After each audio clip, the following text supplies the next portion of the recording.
पाकिस्तान में कोरोना की दवा तैयारी के आखिरी मराहल में। क्लिनिकल ट्रायल्स में बीमार मरीजों में सेहत याबी की शरह 100% रही।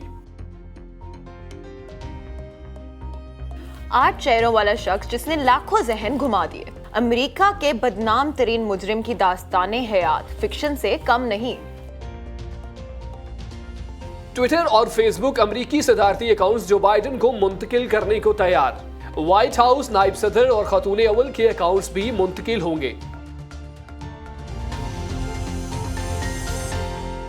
बिस्मिल्लाहिर्रहमानिर्रहीम, अस्सलाम वालेकुम। बहुत खुशामदीद कहेंगे आपको programme words in words out की एक और इंटरेस्टिंग एपिसोड में। My name is Shahzeb Farooq, Fatima मेरे साथ मौजूद हैं। आपको प्रोग्राम शुरू करने से पहले ये बता दूं कि आप लोग हमारा यूट्यूब चैनल सब्सक्राइब कर सकते हैं। बेल आइकन का बटन दबाना भी मत भूलिएगा ताकि तमाम के तमाम प्रोग्राम्स के नोटिफिकेशंस आप तक पहुंचते रहे। और वक्त ज़ाया किए बगैर आज की पहली खबर प्रोग्राम में शामिल करूंगा। एक्चुअली आई थिंक पहली खबर तो हम शामिल करते हैं शाहज़ेब, लेकिन आज एक और चीज़ भी है जो कि आज नहीं है, खैर वैसे कल थी, गुजर गई है, बट शाहज़ेब की कल बर्थडे थी। और शाहज़ेब हम जानते हैं कि एक पॉइंट के बाद ना मतलब birthday start to feel not so happening, और एक टाइम आ जाता है कि जहाँ पे आपको होते हैं कि हाँ चलो वाइज तो हम हो रहे हैं, अजीब ही आपको और बड़ा ही एज भी ज्यादा हो रही होती है, तो आई थिंक वो एक कॉन्ट्रडिक्शन हो जाता है। मैं कहता हूँ कि बात में बड़ा बचगाना सा लगता है आपकी बर्थडे सेलिब्रेशन, जब आप केक काट रहे होते हैं, number of peoples are there और वो तालियां बजा रहे हैं, साथ आपको विश कर रहे हैं, तो बहुत ही अजीब सा मुझे तो फील होता है। Do you feel that as well? बिल्कुल, quickly because I want to move on to the stories next. तो जस्ट मतलब डू यू थिंक कि आप एज के साथ वाइज हो रहे हैं, या do you think after a certain point you just like यार ये बर्थडेज मतलब यू नो अब इतना मजा नहीं आ रहा? बिल्कुल ऐसे होता है। मैं समझता हूँ कि ये जो साइकी है ना, इसके बारे में डिस्कशन करेंगे, लेकिन कभी फिर किसी और टाइम। हम यहाँ पर एक जो खबर है वो प्रोग्राम में शामिल कर लेते हैं।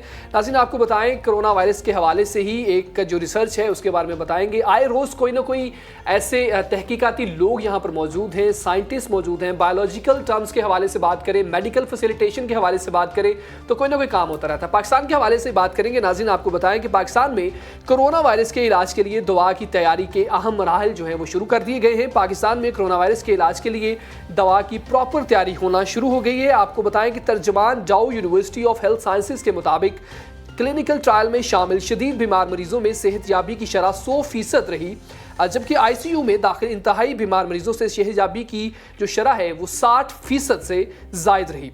इसके अलावा फातिमा, मजीद में एक जो फैक्ट है वो भी शामिल करता चलूँ कि सेहत याब होने वाले 50% मरीजों को महज 5 रोज में अस्पताल से फारिग भी कर दिया जाता है। Of course Shahzeb, we all know कि किस तरह से corona has taken over the world. अभी हम सेकंड वेव ऑफ कोरोना से गुजर रहे हैं पाकिस्तान के अंदर भी, जहाँ पे केसेस दोबारा राइज होना शुरू हो गए and things are closing down again. And इस वक्त पर आई थिंक जब भी आप कोरोना की बात करते हो तो I think the first thing that pops in your head is a vaccine, and it's so important कि जल्द से जल्द इस वैक्सीन पे काम किया जाए। और पाकिस्तान के अंदर जो है ये इनिशिएटिव ऑलरेडी लिया जा चुका है।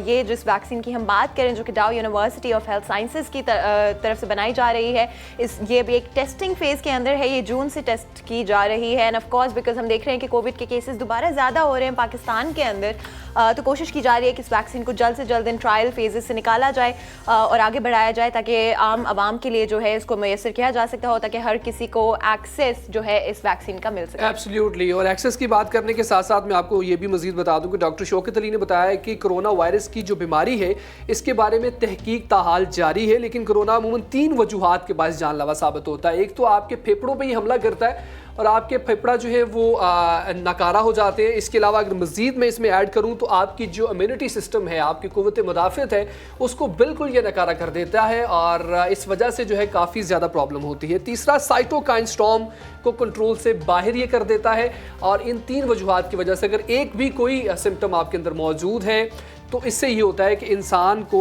बिल्कुल बहुत ज़्यादा जो है वो खदशा हो सकता है। तो फातिमा, दोनों बात करेंगे इस हवाले से, लेकिन अभी क्योंकि नेक्स्ट खबर हमने प्रोग्राम में शामिल करनी है, मैं आपसे ये पूछना चाह रहा हूँ कि कभी ज़िंदगी में आपने ये सोचा हो कि इतना ज़्यादा आपने अपने माइंड को ट्रेन करना है, इतनी अपने माइंड की प्रैक्टिस करवानी है कि कोई ऐसा गलत काम, कोई ऐसी रॉबरी या फिर कोई ऐसा टेक्निकल काम जो कि कोई दूसरा शख्स सोच भी नहीं सकता, या अपने बेस बदल कर कोई काम करना, एक जगह से दूसरी जगह शिफ्ट हो जाना, वहाँ पे जाके डिफरेंट लोगों में रहते हुए अपने मफाद की खातिर, पैसों की खातिर, या फिर किसी और बेनिफिट के लिए काम करना, is it possible for you? Of course Shajid, देखें हर बंदे का मेरा ख्याल है कि कोशिश करनी चाहिए आपको कि अगर आपका दिमाग किसी उल्टी साइड पे चलता भी हो, आपके दिमाग में उल्टे ख्यालात भी आते हों, जिस तरह से हर इंसान के दिमाग में आई थिंक आपके पॉजिटिव थॉट्स होते हैं, नेगेटिव थॉट्स होते हैं, नेगेटिव एबिलिटीज़ होती हैं, पॉजिटिव एबिलिटीज़ होती हैं, और आपकी एक पर्सनल चॉइस होती है कि आप किस तरफ को जाना चाहते हो। आप अपने दिमाग को ट्रेन करके या अपने आप को समझा कर क्या आप में ये कैपेसिटी है, एबिलिटी है कि आप अपने ब्रेन को कंट्रोल कर सकते हो, अपनी आदत को, अपनी एबिलिटीज़ को कंट्रोल कर सकते हो फॉर द पॉजिटिव, बिकॉज आप किसी का नुकसान भी कर सकते हो लेकिन एट द सेम टाइम आप किसी का फायदा भी कर सकते हो और अपनी एबिलिटीज को जो है पॉजिटिव तरीके से भी कर सकते हो। फातिमा, और अब मैं आपको बताऊंगा, नाज़रीन को भी बताऊंगा और आपको भी बताऊंगा कि कैसा शख्स जो कि 8 चेहरे उसने बदले, और ये शख्स आपने हमेशा सुना है कि फिक्शन मूवीज़ में इस तरह से होता है। कोई मूवी अगर आप देखें तो उसमें हो सकता है कि आपने देखा हो किसी शख्स ने 8 से 10 चेहरे बदले और अपनी ज़िंदगी को उसने गुजारा, लेकिन ये हकीकत में हुआ है। और आपको बता दें कि 1948 अप्रैल में पैदा होने वाले फ्रैंक के वालिदैन इनके बचपन में अलग हो गए थे, और वो अपने बाप के साथ जो है वो तब उस घर में रहते थे। उसके बाद क्योंकि बचपन से ही उन्हें चोरी की आदत पड़ गई, और चोरी की इस आदत ने उनको जो है मज़ीद आगे प्रोवोक किया, और फिर ज़िंदगी में आगे बढ़ने के साथ उन्होंने जो है वो अपने बहुत सारे ऐसे ज़िंदगी में काम किए जिसकी वजह से वो करप्ट भी कहलाए जाते हैं। और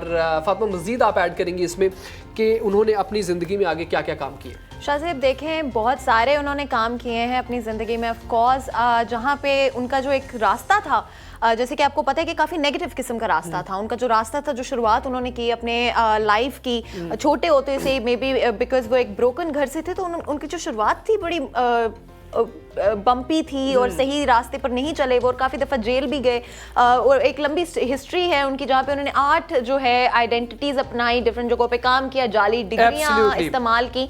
और शाहज़ेब, ऑफ कोर्स आप इस पर ज़्यादा डिटेल भी ऐड कर सकते हैं कि किस तरह की वो जॉब्स कर रहे थे जहाँ पे उन्होंने लाखों जो है डॉलर्स उन्होंने चुराए। एग्जैक्टली, लॉयर भी बने वो, उसके साथ एक अस्पताल में गए, वहाँ पर एज अ डॉक्टर भी उन्होंने काम किया, लेकिन वहाँ का अमला भी उनको पहचान ना सका। कुछ साल की सज़ा भी उन्होंने काटी, 10 साल की सज़ा काटी, फिर उसके बाद मुसलसल 5 साल की सज़ा काटने के बाद में पॉजिटिविटी की तरफ आए। यहाँ पर उनकी ज़िंदगी में जितने भी नेगेटिव उनके अमाल थे, जो कुछ भी वो कर रहे थे, उसके बाद अल्टीमेटली अगर इसकी पॉजिटिव साइड को देखें तो 40 साल तक FBI के साथ उन्होंने काम किया। इसमें वो सिक्योरिटी मशीर के करियर का उन्होंने आगाज़ किया। उसके बाद जब उन्होंने इतनी ज़्यादा सज़ा काटी और एक शर्त के ऊपर ही जो है वो FBI ने इनको छोड़ा था कि वो इनके साथ काम करेंगे।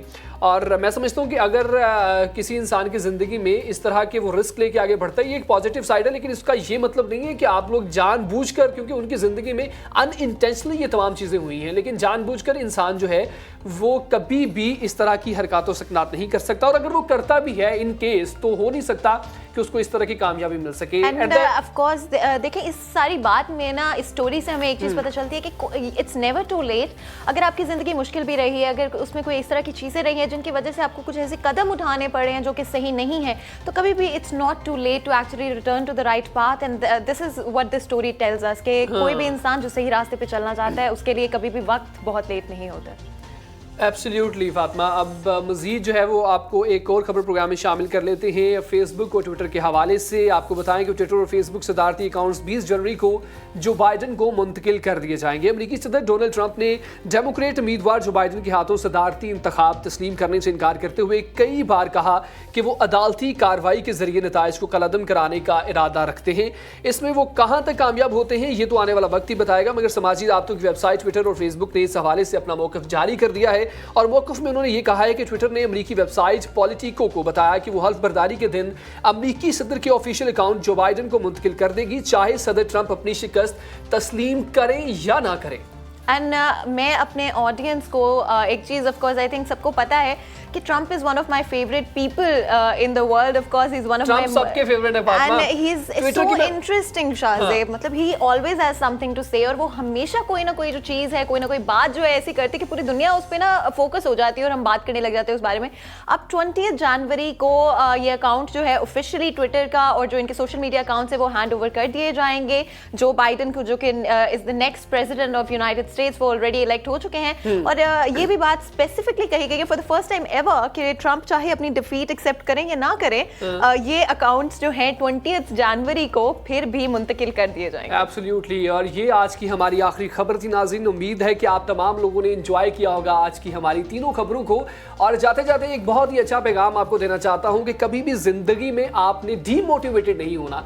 There are number of people, मैं समझता हूं कि आपके इर्द गिर्द अगर आप थोड़ी सी भी नजर दौड़ाए ना फातिमा, तो हो सकता है कि number of people are there जो कि कहीं ना कहीं आपको वो वाली नेगेटिव एनर्जीज प्रोवाइड करते हैं। वो समझते हैं कि हम अपनी जो नेगेटिव एनर्जीज है वो इस इंसान को देंगे, क्योंकि कहीं ना कहीं वो ये लाजमी जानते हैं कि आपके अंदर वो टैलेंट छुपा हुआ है जिसकी वजह से आप उनसे कहीं आगे बढ़ सकते हैं। और कहीं आगे बढ़ने के बाद ऑब्वियसली आपका मुकाम और होगा, आप उनको तो नहीं भूलेंगे, लेकिन उनकी जो अपनी एक छोटी सोच है, उस छोटी सोच की वजह से वो आगे आपको नहीं बढ़ने दे रहे। लेकिन आपने ऐसा नहीं होने देना और आपने अपनी जिंदगी में अपने उस गोल को लेकर, उस पॉजिटिव गोल को लेकर वापस जरूर मुड़ना है और उसके साथ आपने आगे बढ़ते रहना है। फातिमा एक छोटा सा मैसेज देंगी, फिर उसके बाद प्रोग्राम का इख्तिताम करेंगे। देखिए, जिंदगी में बहुत कुछ होता है, जिंदगी अच्छी भी होती है, खूबसूरत भी होती है, और आई थिंक मोस्ट जो जिंदगी में आप किस तरह से परसीव करते हो अपनी जिंदगी को, वो मैटर करता है। बिकॉज आपके सामने हर चीज़ हो सकती है, हर खुशी आपके सामने हो सकती है, बट अगर आपको मेंटली उसको उस तरह से नहीं देखते हैं तो आप कभी एक खुशहाल जिंदगी नहीं गुजार सकते। इसलिए बहुत जरूरी है कि अपनी जिंदगी को पॉजिटिवली देखें,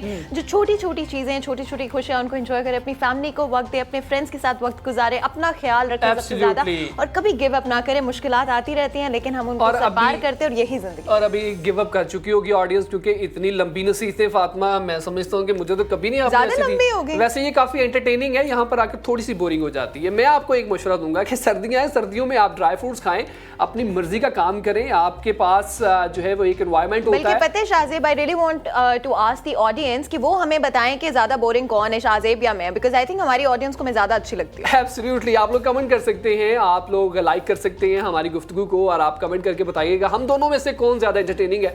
मुझे लगता है मैं एंटरटेनिंग हूँ और ये हमारे मुझे लगता है मैं एंटरटेनिंग हूँ। ये बहस जारी रहेगी। आप लोग अपना काम करें जाके। यहाँ तो प्रोग्राम का टाइम जो है खत्म हो जाता है। इंशाल्लाह नेक्स्ट प्रोग्राम में दोबारा से मुलाकात होगी। मुझे और फातिमा को programme words in words out से इजाजत दीजिए। अपना बहुत सारा ख्याल रखिएगा। अल्लाह हाफिज। अल्लाह हाफिज।